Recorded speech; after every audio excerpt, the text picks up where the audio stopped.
The blind spot with many insider threat programs is the identity risk component. Security teams typically have all sorts of fancy tools to enable us to detect administrative changes, behavioral changes, suspicious files, data loss events, and so on.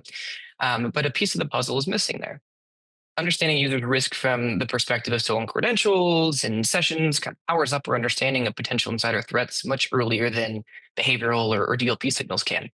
I think visibility into identity compromise provides both earlier and enriched understanding of risk identities and thus users, whether it's due to credential compromise, malware infections, or a fraudulent actor posing as a legitimate employee. Traditional tools have a really hard time um, accurately representing that, seeing specific identities that have been exposed and credentials that have been exposed and sessions that have been stolen. These are very real data points that represent very real risk. Partnering security with HR with ongoing identity verification starts with a shared understanding and building joint processes for continuously verifying employee identities. Uh, Pre-employment screening can only cover so much. A partnership between security and HR enables the org to effectively monitor and take action, identifying any insider threats during the employment life cycle, from hiring to when they leave the organization.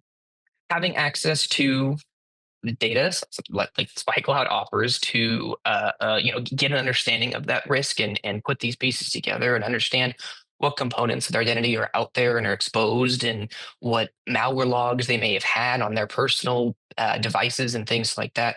Right, that they paint a much earlier and more proactive picture of what their risk looks like when we're interested in onboarding them or extending an offer to a user. When we're talking about insider threat programs, DLP is probably what comes to, that's the first big thing that comes to mind. DLP is notoriously difficult and time consuming to deploy and manage, and work alerts from. And not to say that it's not worth it or you shouldn't do that.